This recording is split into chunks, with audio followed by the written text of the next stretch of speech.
Je me souviens de ma première rédaction concernant une sortie d'école en plein air.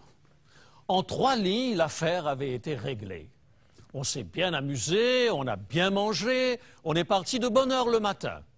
J'étais satisfait de mon chef-d'œuvre, mais pas l'institutrice. Elle m'a appris à structurer ma pensée et surtout à respecter la chronologie des faits.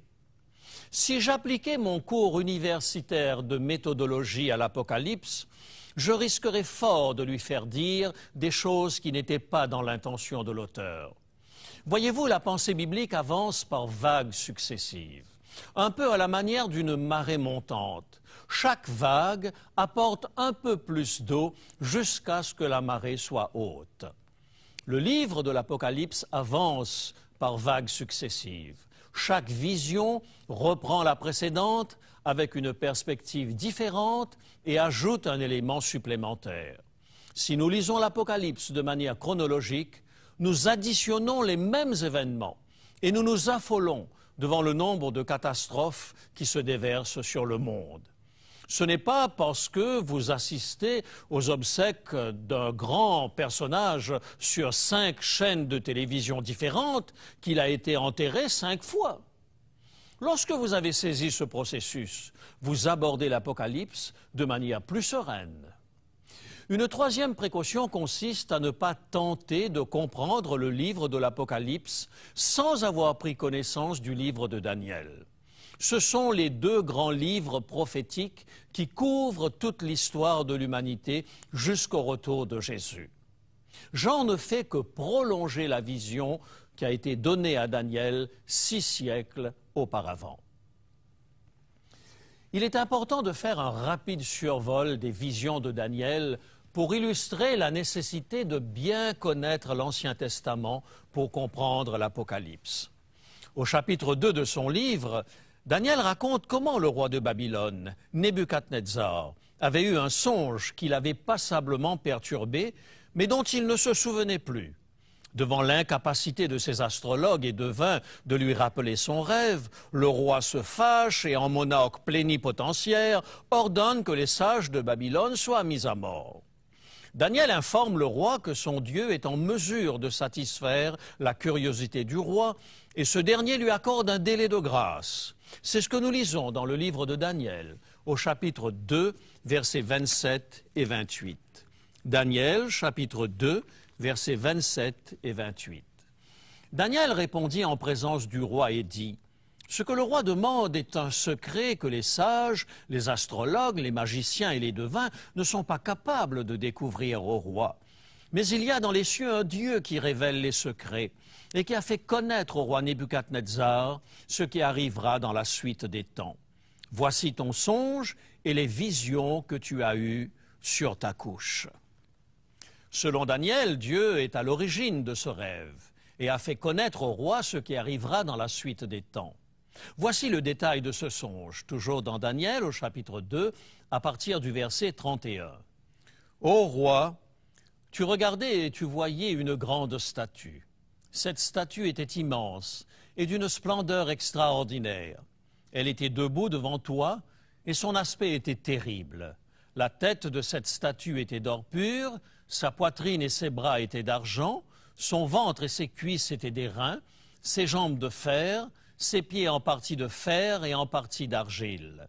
Tu regardais lorsqu'une pierre se détacha sans le secours d'aucune main, frappa les pieds de fer et d'argile de la statue et les mit en pièces.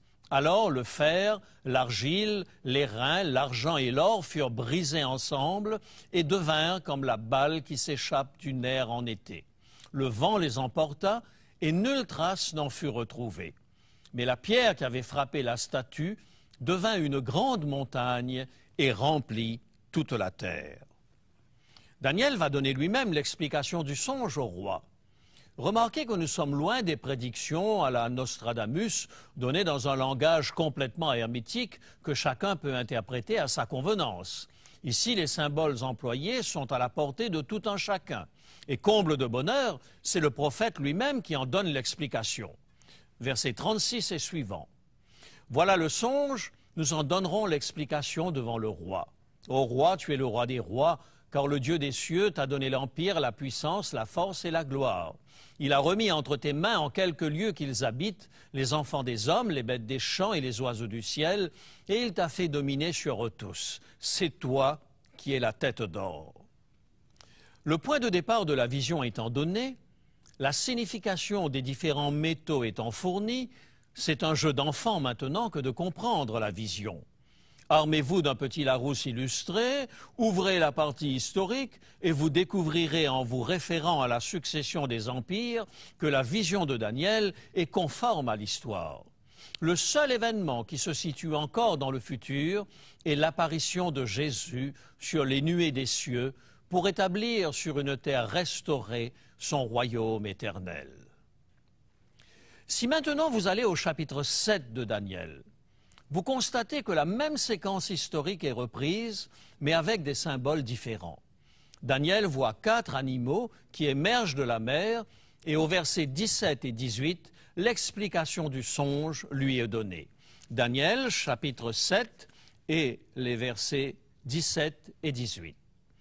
Ces 4 grands animaux, ce sont 4 rois qui s'élèveront de la terre. Mais les saints du Très-Haut recevront le royaume et ils posséderont le royaume éternellement, d'éternité en éternité. Vous avez ici une illustration parfaite de la pensée sémitique qui avance par vagues successives. Ce ne sont pas 2 séries de royaumes différents, mais les mêmes royaumes. Dans ce cas, pourquoi répéter la même prophétie 2 fois de suite? La réponse est simple. Au chapitre 2, il s'agit d'une vision politique de l'histoire, et au chapitre 7, il s'agit d'une vision religieuse de l'histoire. Et si vous lisez le chapitre 8, vous constaterez que ces chapitres prophétiques ne font que nourrir le même schéma prophétique, à savoir, les nations de la terre se succéderont jusqu'à ce que Dieu établisse son royaume éternel. Serez-vous surpris si Jean, dans l'Apocalypse, reprend la même séquence? Absolument pas, puisque nous ne pouvons pas refaire l'histoire. Nous ne pouvons que retrouver les mêmes séquences dans l'Apocalypse. Dans Daniel, au chapitre 7, le prophète désire en savoir plus sur le 4e animal représentant Rome et ses surgeons. Voyez vous-même comme c'est intéressant de comparer Daniel 7 avec Apocalypse 13. Le prophète Daniel désire en savoir plus sur le 4e royaume universel, Rome, et surtout sur ses ramifications. Et voici les explications qui lui sont fournies dans Daniel au chapitre 7, les versets 8, 24 et 25. Je considérai les cornes, et voici une autre petite corne sortie du milieu d'elle.